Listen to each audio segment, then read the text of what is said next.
Hi everyone, thanks to this episode of Nick Egan Times. On this episode, we have an impressive guest. We have the multi-talented Andy James.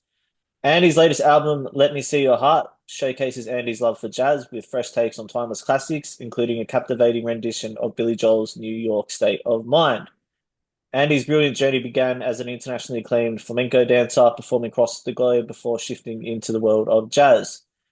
Andy is also working on an exciting and tremendous new upcoming flamenco vocal project that includes legends like Carlos Santana. Welcome to the multi-talented Andy James. Thanks for coming on the podcast. Thank you. All right, let's jump straight into it. Tell me about your life growing up and I guess how you got into it and everything's transpired. Well, I grew up in Melbourne, Australia, and to a flamenco aficionado father. He just loved flamenco, and a jazz singing mother. And I started singing with my mother when I was a little girl. And I actually loved the beats and the rhythms of flamenco. My father used to play flamenco all the time on the around the breakfast table first thing in the morning and all day. And my mother used to play jazz, so I started flamenco dancing as well. And I started doing lessons in flamenco in Australia. And then I eventually moved to Spain and worked with a lot of the great flamenco dancers in Spain, guitarists such as Paco de Lucia and Ramon Jimenez and Rafael Amargo and Antonio Canales, their dancers. So I lived in Madrid for a long, long time, 20 years. And then I gave up dancing, didn't want to have a heat pad and a bucket of ice anymore. So I moved to America and went back to my first love, which is jazz singing. Okay, wonderful. Tell me about your new album, Let Me See Your Heart, and tell me about the classic that you've done, New York State of Mind. I've actually seen it and listened to it. It's incredible, how it's done and how it's been put together. Tell me about the inspiration behind that and yeah, how it's all come about.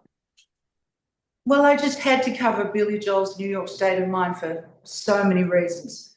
It's one of my favorite show numbers for one. The audience always stands and sings with me. And we recorded the album at the power station in New York, so was seemed sort of mandatory. The players in the session also wanted to cover it for the longest time, like John Patitucci, John Coward, John Beasley, Alex Acuna, Chico Pinheiro, John Ellis, and Nate Smith. So they were all very encouraging to cover the hit. So that's how it happened. Also, yeah, that's how it happened. Cool. And how long did the album take to make? 5 months. Days, I'm sorry, 5 days. Wow, that's really quick. Okay, cool. And with your obviously you've had an incredible career in all kind of facets. What's been the fondest memories that you can recall? When you look back in your career, what are those moments that just like a pinch me moments? Well, late nights in Madrid at Candela's with Chick Corea would always be around with Paco Lucia, used to bring the jazz guys into town in Madrid, and we'd go to Candela's, which is a late night haunt, and we'd dance and we'd sing, and he Paco de Lucia would get the jazz guys into all sorts of trouble. So it was just a real lot of fun. I'd say they were my fond memories. Wonderful. What's the best piece of advice you've ever received? Um,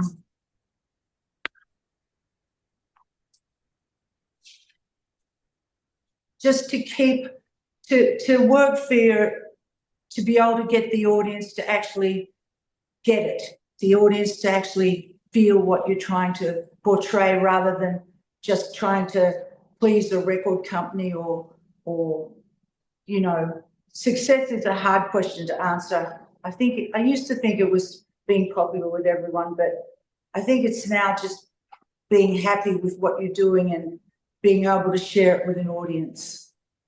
Great. And what if there was a young Andy coming or following in your footsteps or even looking at it, what advice would you give them? just to persevere and um, don't give up hope. And um, you know, a lot of it's luck. So people tend to sort of blame themselves. Oh, I didn't do it properly, and I didn't, it didn't work out the way I wanted it to. But um, it's being in the right place at the right time often, as well as just persevering and find a way to do it in a way that you love doing it, you know. Yeah, great. And if you're 18 again and you could go back in time and you could change anything, what would you change? I think I wouldn't have been so hard on myself. I think I would have been easier on myself because I was very critical of myself. Oh, that's cool. And what would you like your legacy to be? When you look back, what would you want it to look like? I just hope the listeners um, got a sense of well-being, and um, we're in troubled times we find ourselves in again in the world, both here and abroad. And I just think that it is an idea to let me see your heart. Sure. And tell me about being a flamenco dancer. How hard is it to prepare for it? So doing a show, like how strenuous is it, and how much effort and preparation do you need to put into it? It's pretty strenuous. Um, yeah, it's a lot of